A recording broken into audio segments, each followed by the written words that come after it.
Hello everyone. അപ്പം നിങ്ങളെല്ലാവരും നന്നായിട്ട് തന്നെ JEE എക്സാമിന് വേണ്ടി പ്രിപ്പയർ ചെയ്തുകൊണ്ടിരിക്കുകയാണ് അല്ലേ? അപ്പം നമ്മുടെ ഈ പ്രിപ്പറേഷൻ നടന്നുകൊണ്ടിരിക്കുമ്പോൾ തന്നെ നിങ്ങൾക്ക് ഒരുപാട് ടെൻഷൻസ് ഉണ്ടായിരിക്കും. എൻ്റെ ഈ പഠിത്തം ഇനഫ് ആണോ, ഞാൻ പഠിക്കുന്നത് കറക്റ്റ് ആയിട്ടുള്ള രീതിയിലാണോ എന്നൊക്കെയുള്ള ഡൗട്ട് നിങ്ങളെ അലട്ടുന്നുണ്ടായിരിക്കും അല്ലേ? അപ്പം ഞാൻ ഇന്ന് വന്നിരിക്കുന്നത് നമ്മുടെ മാത്തമാറ്റിക്സ് എങ്ങനെ ഒന്ന് ഈസി വേയിൽ നമുക്ക് പഠിച്ചെടുക്കാൻ പറ്റും എന്നുള്ളത് പറയാൻ വേണ്ടിയിട്ടാണ്. നമുക്കറിയാം, എൻട്രൻസ് സംബന്ധിച്ച് നോക്കുവാണെങ്കിൽ പ്രത്യേകിച്ച് തന്നെ JEE കാര്യം പറയുകയാണെങ്കിൽ നമുക്ക് ഫിസിക്സ്, കെമിസ്ട്രി, മാത്തമാറ്റിക്സ് ആണ്. അപ്പോൾ അതിൽ നിങ്ങൾക്ക് ഫിസിക്സും കെമിസ്ട്രിയും മിക്കവർക്കും ഓക്കെ ആയിരിക്കും. പക്ഷേ മാത്തമാറ്റിക്സിലേക്ക് വരുന്ന സമയത്ത് വളരെ ബുദ്ധിമുട്ടായിട്ട് പല കുട്ടികളും പറയാറുണ്ട്. അപ്പോൾ എങ്ങനെ നമ്മൾ പഠിക്കുന്ന കാര്യത്തിൽ കുറേ കാര്യങ്ങൾ നമ്മൾ ശ്രദ്ധിച്ചാൽ തന്നെ ഓൾമോസ്റ്റ് നമുക്ക് കാര്യങ്ങൾ ഈസി ആക്കി എടുക്കാനായിട്ട് സാധിക്കും.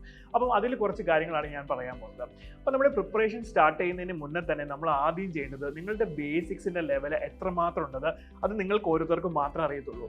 അത് നിങ്ങൾ ക്ലാരിഫൈ ചെയ്യണം ആദ്യം തന്നെ. അപ്പോൾ ബേസിക്സ് നമുക്ക് ഓക്കെ ആണെന്നുണ്ടെങ്കിൽ ബാക്കി കാര്യങ്ങൾ നമുക്ക് പിന്നീട് നോക്കാം. അപ്പോൾ ബേസിക്സ് ഓക്കെ അല്ലെങ്കിൽ ആദ്യം തന്നെ നിങ്ങൾ എന്ത് ചെയ്യണം, ഫണ്ടമെന്റൽസ് സ്ട്രോങ് ആക്കുക എന്നുള്ളതാണ് ആദ്യം ചെയ്യേണ്ട കാര്യം. അപ്പോൾ ഈ ഫണ്ടമെന്റൽസ് എന്ന് പറയുമ്പോൾ എന്താ അതിൽ വരുന്നത്?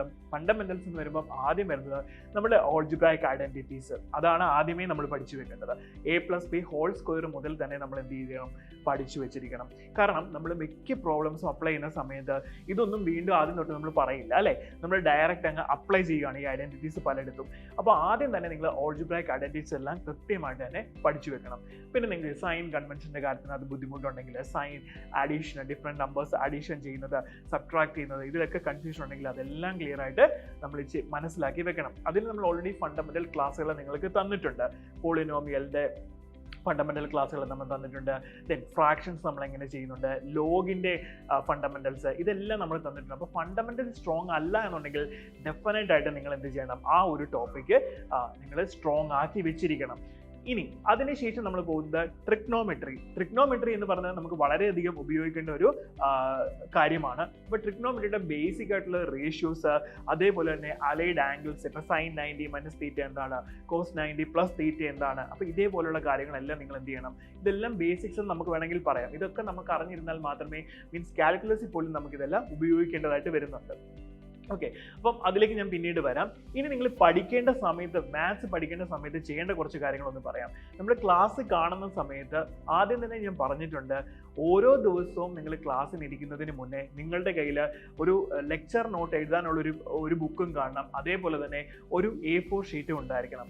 നിങ്ങൾ ക്ലാസ്സിൽ പറയുന്ന ഓരോ കാര്യങ്ങളും വളരെയധികം ശ്രദ്ധിച്ചിരുന്നതിന് ശേഷം നമ്മൾ ഷോർട്ട് കട്ട് എന്ന് പറയുന്ന കുറച്ച് കാര്യങ്ങളുണ്ട് അല്ലേ, അത് മാത്രം നിങ്ങൾ സെപ്പറേറ്റ് ആയിട്ട് മറ്റൊരു പേപ്പറിൽ ആ A4 ഷീറ്റിൽ എഴുതി വെച്ചിരിക്കണം മസ്റ്റായിട്ടും. അത് നല്ല ഹൈലൈറ്റ് ചെയ്ത് തന്നെ വേണം ചെയ്യാനായിട്ട്.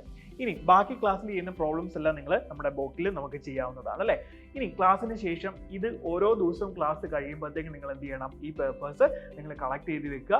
അതുപോലെ പിറ്റേ ദിവസത്തെ ക്ലാസ്സിന് വരുന്നതിന് മുന്നേ തന്നെ നിങ്ങൾ എന്ത് ചെയ്യണം, ഡീറ്റെയിൽഡ് ആയിട്ട് ആ ഫോർമുലാസ്, അതിൽ എന്തൊക്കെ ഫോർമുലാസ് ആണ് പഠിപ്പിച്ചിട്ടുള്ളത്, ഈ ഫോർമുല പഠിക്കുന്നതിന് എന്തെങ്കിലും ഷോർട്ട് കട്ട് പറഞ്ഞിട്ടുണ്ടോ, ഇതെങ്ങനെയാണ് പ്രോബ്ലത്തിൽ അപ്ലൈ ചെയ്യുന്നത്, ഇതൊക്കെ നമ്മൾ പറയുന്നുണ്ട്.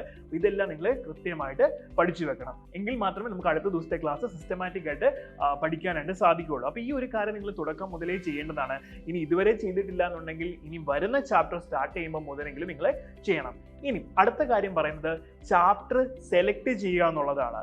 നിങ്ങൾക്ക് എല്ലാ ചാപ്റ്ററും ചിലപ്പം ഈസി ആവണം എന്നില്ല. മിക്ക കുട്ടികൾക്കും ഇൻറ്റഗ്രേഷൻ പാടായിരിക്കാം, ചിലർക്ക് ഡിഫറൻസിയേഷൻ പാടായിരിക്കാം, ചിലർക്ക് പെർമ്യൂട്ടേഷൻ കോമ്പിനേഷൻ ആയിരിക്കാം ബുദ്ധിമുട്ടുള്ളത്. അപ്പം ഈ ചാപ്റ്ററിൽ ഏതാണ് നിങ്ങൾക്ക് ഏറ്റവും എളുപ്പമുള്ള കുറച്ച് ചാപ്റ്റേഴ്സ് നിങ്ങൾ എന്ത് ചെയ്യണം, സെലക്ട് ചെയ്ത് വെച്ചിട്ടുണ്ടാവണം. ആ ചാപ്റ്റേഴ്സിനകത്തെ എല്ലാ കാര്യങ്ങളും പഠിക്കണം, എല്ലാ കണ്ടന്റുകളും പഠിക്കണം. അതേപോലെ തന്നെ മാക്സിമം അതിനകത്ത് നിന്ന് പ്രോബ്ലംസ് പ്രാക്ടീസ് ചെയ്യുകയും വേണം. ഇപ്പോൾ ചാപ്റ്റർ സെലക്ഷൻ്റെ കാര്യം പറഞ്ഞു. ഇനി ചെയ്യേണ്ടത് PYQs പ്രാക്ടീസ് ചെയ്യുക എന്നുള്ളതാണ് ഏറ്റവും ഇമ്പോർട്ടൻ്റ് ആയിട്ടുള്ള കാര്യം. പ്രീവിയസ് ഇയർ ക്വസ്റ്റ്യൻ പേപ്പേഴ്സ് എത്രമാത്രം പ്രാക്ടീസ് ചെയ്യാൻ പറ്റുമോ അത്രമാത്രം നിങ്ങൾ എന്ത് ചെയ്യാൻ പറ്റും, മാത്സിൽ സ്പീഡ് ആകാനായിട്ട് സാധിക്കാം നിങ്ങൾക്ക്. അപ്പോൾ ഒരു 2019, 20, 21, 22, 23, 24 വരെയുള്ള ക്വസ്റ്റ്യൻ പേപ്പേഴ്സ് എന്ത് ചെയ്യുക, നിങ്ങൾ ഫുൾ സെറ്റ് ക്വസ്റ്റ്യൻ പേപ്പർ ഓരോ ഫേസിലെയും phase 1, phase 2 എന്നുള്ള രീതിയിൽ എന്ത് ചെയ്യണം, നിങ്ങൾ കളക്ട് ചെയ്ത് വെക്കുക. കളക്ട് ചെയ്ത് വെച്ചതിന് ശേഷം നിങ്ങൾ ഓരോ ചാപ്റ്റർ പഠിച്ചതിന് ശേഷം നിങ്ങൾ നോക്കണം, ഈ ഒരു ക്വസ്റ്റ്യൻ പേപ്പറിൽ ഈ ചാപ്റ്ററിൽ നിന്ന് ഏതൊക്കെ ചോദ്യങ്ങൾ വന്നിട്ടുണ്ട്. അതിൽ അപ്പോൾ എല്ലാ ക്വസ്റ്റ്യൻ പേപ്പറിലെ ഫുള്ള് ചോദ്യങ്ങൾ നോക്കാൻ പാടില്ല. നിങ്ങൾ പഠിച്ച ചാപ്റ്റേഴ്സിനകത്ത് ഏതൊക്കെ ക്വസ്റ്റ്യൻസ് വന്നിട്ടുണ്ടെന്ന് ആദ്യം നോക്കുക. എന്നിട്ട് ആ ക്വസ്റ്റ്യൻസ് എല്ലാം ടിക്ക് ഇട്ട് വെച്ചതിന് ശേഷം അത് സോൾവ് ചെയ്യാനായിട്ട് ശ്രമിക്കുക. നിങ്ങൾക്ക് ചിലപ്പോൾ ആദ്യത്തെ ചോദ്യം സോൾവ് ചെയ്യാൻ പറ്റുന്നുണ്ടായിരിക്കാം, അടുത്തതിലേക്ക് വരുമ്പോഴത്തേക്ക് എന്ത് ചെയ്യാൻ പറ്റത്തില്ല, ചിലപ്പോൾ സ്റ്റക്കായി പോകും. അപ്പോൾ സ്റ്റക്കായി പോകുന്ന സമയത്ത് അത് സ്റ്റോപ്പ് ചെയ്യുക, എന്നിട്ട് കണ്ടിന്യൂ ചെയ്ത് പോവുക. കണ്ടിന്യൂ ചെയ്ത് പോയതിനു ശേഷം ആ ക്വസ്റ്റ്യൻ പേപ്പർ സോൾവ് ചെയ്തതിന് ശേഷം നോക്കുക ഏതൊക്കെ ഏത് ക്വസ്റ്റ്യൻ ആണോ നിങ്ങൾ സ്റ്റക്കായി പോയത് ആ ക്വസ്റ്റ്യൻ്റെ സൊല്യൂഷൻ ഒന്നും കൂടെ നോക്കുക. അതിനുശേഷം എന്ത് ചെയ്യുക, ആ സൊല്യൂഷൻ വായിക്കുന്ന സമയത്ത് നിങ്ങൾക്ക് മനസ്സിലാകും നിങ്ങൾ എവിടെയാണ് സ്റ്റക്കായതെന്നുള്ളത്. അപ്പോൾ അതിൽ ഒരു തിയറി നിങ്ങൾക്ക് മിസ്സായിട്ടുണ്ട്, ആ തിയറി വീണ്ടും നിങ്ങൾ പോയി എന്ത് ചെയ്യണം, റിവൈസ് ചെയ്ത് പഠിക്കണം. അപ്പോൾ ഈ രീതിയിൽ എന്ത് ചെയ്യണം, നിങ്ങൾ പ്രാക്ടീസ് ചെയ്തുകൊണ്ടേ ഇരിക്കണം. അപ്പോൾ നിങ്ങൾ ചോദിക്കും ഇതിനൊക്കെ എവിടെ നിന്നാണ് സമയം കിട്ടുന്നത്, ക്ലാസ് കണ്ടു തീർക്കാൻ പോലും സമയം കിട്ടുന്നില്ലല്ലോ എന്നുള്ളൊരു ചോദ്യമായിരിക്കും മനസ്സിലുണ്ടായിരിക്കുന്നത് അല്ലേ. അപ്പോൾ അതിന് വേണ്ടി വീക്കെൻഡ് ടൈമെങ്കിലും നിങ്ങൾ എന്ത് ചെയ്യണം, ഒരു സാറ്റർഡേ സൺഡേ നിങ്ങൾ അതിന് വേണ്ടി ഡെഡിക്കേറ്റഡ് ആയിട്ട് കൊടുക്കേണ്ടത് അത്യാവശ്യം തന്നെയാണ്. പിന്നെ എല്ലാം പഠിച്ചിട്ട് ഒരിക്കലും നമുക്ക് ഒരു എക്സാമിന് പോകാൻ പറ്റത്തില്ല, ആ സത്യാവസ്ഥ നമ്മൾ ആദ്യം മനസ്സിലാക്കണം. അതുകൊണ്ട് ഹാർഡ് വർക്ക് ചെയ്യുന്നതിനൊപ്പം തന്നെ സ്മാർട്ട് വർക്ക് നമുക്ക് നല്ലൊരു റോള് പ്ലേ ചെയ്യുന്നുണ്ട് ഇതിൽ. അതുകൊണ്ട് നമ്മൾ പഠിക്കുന്ന സമയത്ത് നിങ്ങൾക്ക് ഒരു ടഫ് ചാപ്റ്റർ ആണെങ്കിൽ പോലും അതിനകത്തെ സിമ്പിളായിട്ടുള്ള കാര്യങ്ങൾ എന്ത് ചെയ്യാനായിട്ട് മാക്സിമം പഠിക്കാനായിട്ട് ശ്രമിക്കുക. അപ്പോൾ ഇതേപോലെ തന്നെ എല്ലാ കാര്യങ്ങളും നിങ്ങൾ സിസ്റ്റമാറ്റിക് ആയിട്ട് നോക്കിയാൽ തന്നെ നമുക്ക് മാത്സ് വളരെ എളുപ്പമായിരിക്കും. അപ്പം ഒന്നുകൂടെ ഞാനൊന്ന് കൺക്ലൂഡ് ചെയ്യാം. ഫണ്ടമെന്റൽസ് നല്ല രീതിയിൽ തന്നെ സ്ട്രോങ് ആക്കുക, അതിനകത്ത് എന്ത് കൺഫ്യൂഷൻ ഉണ്ടെങ്കിലും അത് ആദ്യം തന്നെ ക്ലിയർ ചെയ്യണം. 2 PYQs നന്നായിട്ട് തന്നെ പ്രാക്ടീസ് ചെയ്യുക. 3 സ്റ്റഡി മെറ്റീരിയൽസ് നമ്മൾ തന്നെ നമ്മുടേതായിട്ടുള്ള ഒരു സ്റ്റഡി മെറ്റീരിയൽസ് ഉണ്ടായിരിക്കണം.